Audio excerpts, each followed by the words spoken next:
Nag-imas kan ading ko, kas kaimas ko, charis lang dabarkad. Sino kaya ako dabarkad si makarelate nga amo nga maramanan ato nga merienda na awan ti okasyon uno pas kan iti complete ingredients nga makikita yo kakabsat. Ket kasta nagpakulo tayo apo ti danom nga ikan tayo basi ti mantika na.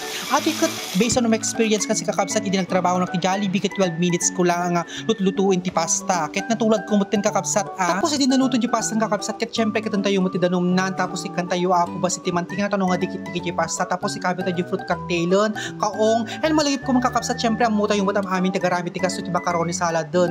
Malagip ko lang tis kabibiyag mi lang idi kakabsat, agay MK tayo man kakabsat. Syempre, narigat ti binagbiag mi talaga idi pa kakabsat. Han nga totally nga narigat pero aman manu kami lang makaraman di kasto na awan ti okasyon no, for example New Year laang no, the birthday yan makaraman ka ti kastohan nga totally nga every month kita nga makaraman ket agyaman nakapot at na syempre kahit papaano uri awan ti okasyon ket makaramid nakmudten kahit papaano and makita ka ti ragsak ti pamilya nga makaraman met kahit papaano uri nakapakasimple laang apo nga aramidem ti para panagbiag mo no ti pamilyam ket makitam ti ragsak da ket may kat mo ti banbanog buka kabsat makaluwa nga voice over kakabsat kasi malagip ko talaga ti panagbiag mi idi so nga si kayo nga ubing uno si kay nga anak ket ipurspido di agahadalo nagbiro kay trabaho yo tano kasta kahit papaano in simple way maitreat yo man ti pamilya yo ket maparagsak yo suda kahit papaano boss na nagmamahal RJ Charo Santos joke lang dabarkat so diba naalala ko lang kasi kay napakwento ko na